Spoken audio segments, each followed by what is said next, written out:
On July 20th, 1969, Neil Armstrong stepped onto the surface of the moon. Mission Control in Houston erupted. America had won the space race. Standing in that room, watching it happen, were three men who had built the rocket that made it possible. Their names were Wernher von Braun, Arthur Rudolph, and Kurt Debus. All three had been members of the Nazi Party. All three had been brought to the United States under a classified government program that erased that fact from their official records. And the American government knew exactly what it was doing. This is the documented story of Operation Paperclip. Not the mythology, not the conspiracy theory version. The version that lives in declassified government files, FOIA requests, congressional testimony, and the records of the Nuremberg War Crimes Tribunal. The version the government buried for 40 years. Let's start at the beginning. In the spring of 1945, World War II was ending.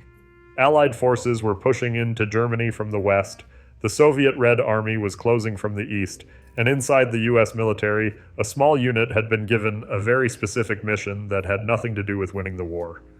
Their job was to find Germany's scientists before the Soviets did. The unit was called the Joint Intelligence Objectives Agency, or JIOA, and the document they were hunting had already been found, fished, of all places, out of a toilet. In March of 1945, a Polish laboratory technician at Bonn University discovered pieces of a shredded list stuffed inside a toilet drain. The fragments were reassembled, passed to British intelligence, and eventually reached American hands. It was called the Osenberg List, a catalog of Germany's most valuable scientific and engineering minds, compiled by a Nazi official named Werner Osenberg. It was essentially a ranking of the Third Reich's greatest technical assets. The list had been compiled specifically to identify scientists whose ideals aligned with Nazi aims. It was not a neutral document. It was a record of the regime's most trusted technical servants, and it became the shopping list for what would become the most controversial covert recruitment operation in American history. The program was originally called Operation Overcast. Somewhere in the order of 1,600 German scientists and their families were ultimately brought to the continental United States. The name was later changed to Operation Paperclip, named after the paperclips used to attach new biographical profiles to the scientists' files. New profiles. Sanitized ones. Here is the part that matters. President Harry Truman officially sanctioned the operation, but he expressly forbade the recruitment of anyone found to have been a member of the Nazi Party or an active supporter of Nazi militarism. That order was clear. It was in writing. And it was ignored from the start. Officials within the JIOA and the Office of Strategic Services, the forerunner to the CIA, bypassed Truman's directive by eliminating or whitewashing incriminating evidence of possible war crimes from the scientists' records. They didn't bend a rule. They didn't find a loophole. They fabricated paperwork. They altered security files. They took men who had been classified as security threats to the Allied forces and reclassified them as assets. By 1955, more than 760 German scientists had been granted U.S. citizenship, their dossiers sanitized to remove any taint of active involvement with Hitler's genocidal regime. Now let's talk about the men themselves, because this is where the story stops being abstract. Wernher von Braun is the most famous name in the history of the American space program. He was the director of NASA's Marshall Space Flight Center. He was the chief architect of the Saturn V rocket. He appeared on Walt Disney's television program, explaining the future of space exploration to American families in their living rooms. He received the National Medal of Science from President Gerald Ford in 1975. He was, by every official measure, an American hero.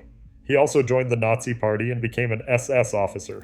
The German army first commissioned von Braun to develop liquid fuel rockets for military purposes in late 1932, 2 months before the Nazis came to power. By 1936, the army, as part of the Nazi government's military expansion, had begun a secret ballistic missile program at Peenemünde on the Baltic Sea coast. The weapon that came out of that program was the V-2 rocket, the Vergeltungswaffe, or vengeance weapon. It was designed to terrorize civilian populations. Thousands of them rained down on London, Antwerp, and other Allied cities in the final years of the war. They killed thousands of people. But here is the fact that the American government spent decades hiding.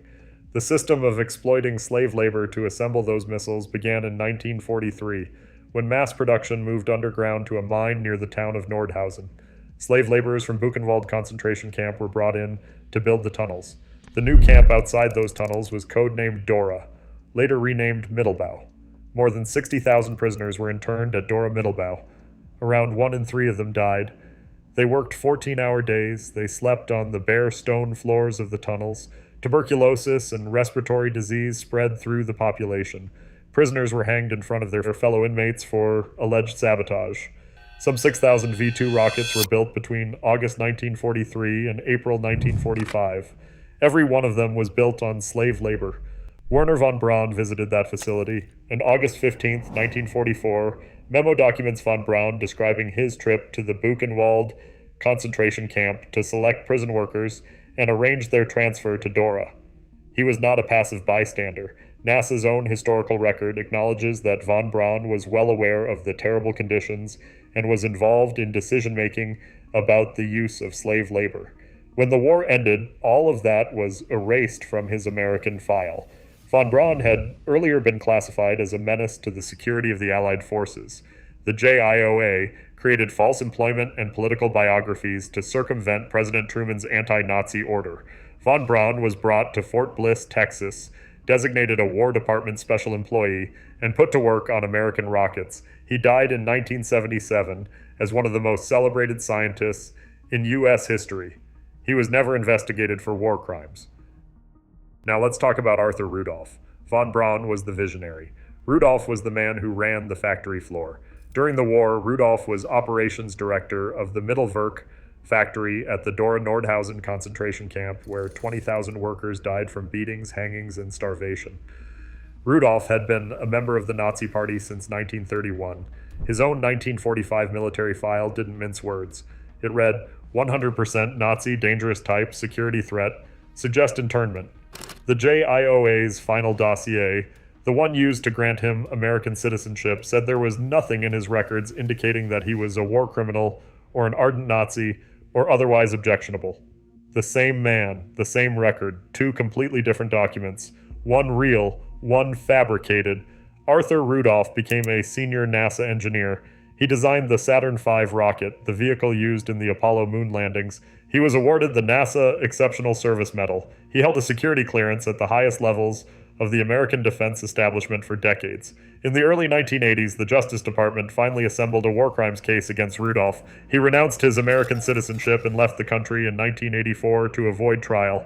He died in West Germany in 1996. He was never prosecuted. Then there is Kurt Debus. Debus was a Nazi phi weapons flight test director, an SS member, and the future first director of NASA's Kennedy Space Center at Cape Canaveral.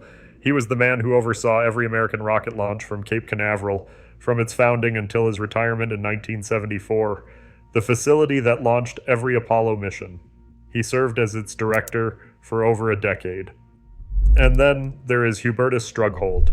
The Aeromedical Library at Brooks Air Force Base in San Antonio was named after Hubertus Strughold in 1977. It was later renamed because documents from the Nuremberg War Crimes Tribunal linked Strughold to medical experiments in which inmates from Dachau were tortured and killed. They named a library after him, decades after the Nuremberg records existed. So, how did this stay hidden for so long? The short answer is that the government built a wall between the classified files and the public record, and that wall held for nearly 40 years. The facts came out only in the 1980s when files were finally declassified. The person who pulled the first major brick out of that wall was a journalist named Linda Hunt. In 1984, Hunt filed a Freedom of Information Act request with the United States government and uncovered approximately 130,000 classified pages related to Operation Paperclip. What she found was systematic. It wasn't a few records altered here and there. The falsification was institutional. The JIOA had constructed an assembly line for laundering Nazi records into American citizenship files.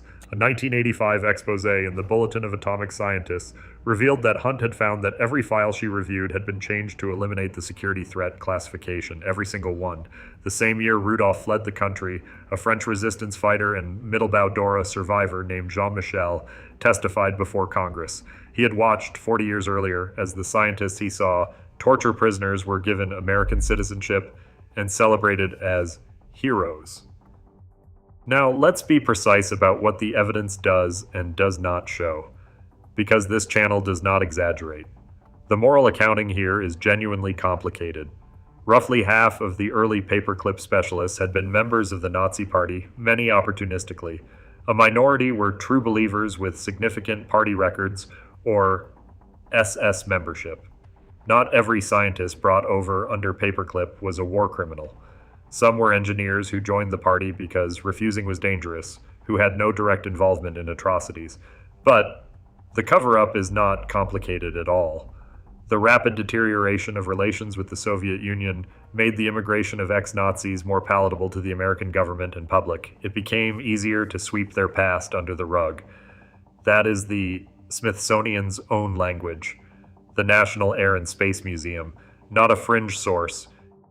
In a small number of cases, the United States hosted and integrated people who should have faced war crimes trials. And of those cases, of the 1,600 plus specialists paperclip brought to the United States, exactly one, Arthur Rudolph, was ever forced to relinquish his citizenship under threat of war crimes prosecution.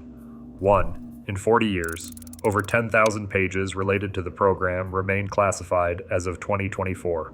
We still do not have the full picture. Here is what we do know. The moon landing was a genuine achievement of human ingenuity and American ambition. That is not in question, but the technology that made it possible was developed in a concentration camp by prisoners who were worked to death, and the men responsible for that were brought to America, given new identities, given security clearances, given medals, and protected from accountability for decades by the deliberate falsification of government records in direct violation of a presidential order. That is not a conspiracy theory. That is the documented record. The question the declassified files force us to sit with is not whether it happened. It's whether the trade-off was worth it. And that is a question the United States government has never formally answered. If this kind of forensic history is what you come here for, subscribe. The next video is already in production, and as always, we follow the evidence wherever it leads.